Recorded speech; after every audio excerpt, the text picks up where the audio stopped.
Hai Mas Rian, setiap negara memang memiliki kebudayaan dan adatnya yang berbeda-beda. Hal ini tentu saja akan membedakan pola pikir dan perkembangan manusia di tiap negaranya. Kali ini ada Kristal yang akan membagikan pengalamannya selama tinggal di Sydney, Australia. Halo, perkenalkan nama aku Kristal di Master System sebagai Account Manager. Jadi hari ini aku akan sharing tentang pengalaman aku studi dan bekerja di luar negeri. Stay tune! Harapannya sih untuk stay di sana. Jadi makanya dimulai untuk belajar, terus habis itu kerja, dan hopefully kemarin ini untuk stay long term sih. Jadi pengalaman aku dimulai pada tahun 2013. 2013 itu tahun pertama aku masuk kuliah. Pas nyampe sih karena udah ada Cici di sana sih, jadi kayak nggak sendirian ya. Jadi terus habis itu lumayan seru-seru juga. Jadi kalau misalkan ada pertanyaan atau kayak ya yang perlu ditanya-tanya gitu sih, aku bisa langsung tanya Cici. Aku ikut gereja, terus abis itu tuh ada komunitas-komunitas juga. Dimana ya kalau misalkan jalan-jalan gitu jadinya bareng-bareng.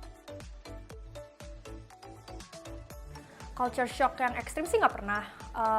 Palingan sih kemarin ini kayak lumayan kaget aja, mereka ramah sama santai aja gitu. Jadi kalau misalkan ke minimarket atau supermarket gitu nih contohnya, kayak udah ketemu atau eye contact sama staff atau security di supermarket ini tuh langsung ngomong hi, how are you, padahal kayak nggak kenal gitu. Tapi ya gitu sih, makanya pas balik Indo itu tuh kayak kebawa juga. Kadang aku kayak kalau misalkan ke mbak-mbak Indomaret gitu tuh kadang langsung ngucapin hai, apa kabar gitu sih. Gitu.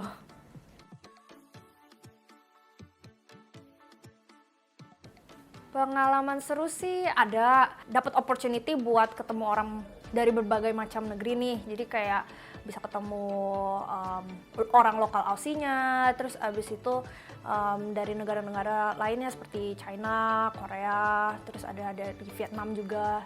Gitu sih. Jadi kayak pas berkumpul gitu tuh saling cerita, tuker-tukeran culture masing-masing.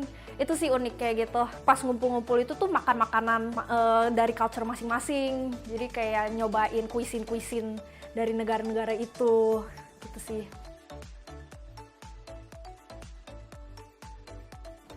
Aku mulai kerja sih tahun ketiga.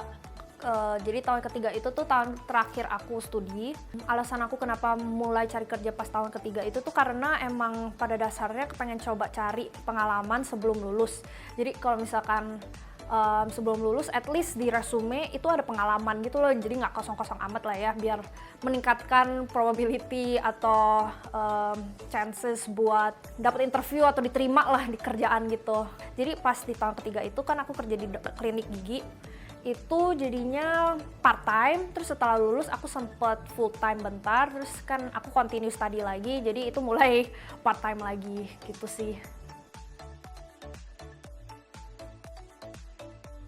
Untuk itu sih lebih banyak belajar sih, jadi kayak agak tertantang atau terpressure buat belajar di jam sendiri gitu. Jadi kayak pertama kali kerja itu kan di klinik gigi itu banyak banget tuh treatment yang harus dihafal, terus instrumennya, soalnya kan emang kerjaannya itu tuh menjadi asisten dokter gigi kan, yang berdiri sebelah gitu loh. Dan kan treatment gigi juga bukan hanya tumble sama bersihin karang juga, ternyata tuh ada banyak yang perlu diketahui gitu. Kayak pas awal-awal itu tuh kayak beneran kayak cramming, belajar mulu. Jadi pas aku inget banget tuh pas lagi nunggu di bus stop, pas on the way ke tempat kerja itu tuh aku bawa print out kertas, terus aku kayak baca sama hafalin gitu loh. Jadi kayak lagi mau ke ujian jadinya rasanya gitu.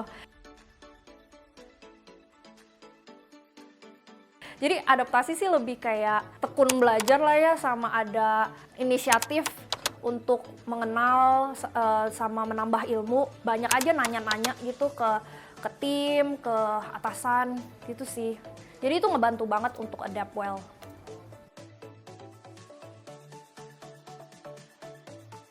Homesick sih nggak pernah. Soalnya kan emang ada Cici juga kan di sana, jadi nggak gitu sendirian. Terus sama thank God ada internet juga, jadi kalau misalkan kangen sama orang tua, palingan langsung telepon lewat WhatsApp. Sering ini sih kontak-kontakan juga. Kangen lemper, kroket, terus apa ya, kue tiaw sih. Jadi kan aku tinggal di Mangga Besar juga nih, ada kue tiaw Mangga Besar, itu enak banget.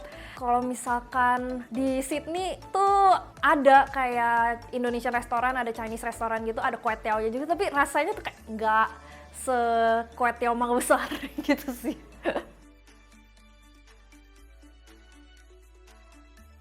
Untuk tips sih palingan belajar bahasanya.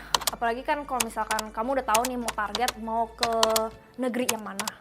Jadi contoh kalau misalkan target ingin belajar di Singapura atau di Australia, kan common language-nya itu tuh Inggris. At least coba belajar bahasa Inggris, karena tanpa common language itu tuh akan sulit mengerti pelajaran, sulit mengerti atau bercakap-cakap sama teman-teman sekitar gitu. Jadi kalau misalkan lagi bertukar opini itu akan susah dan challenging banget gitu. Jadi palingan tips pertama belajar bahasa negara yang ingin kamu tuju. Terus kedua sih coba apply aja.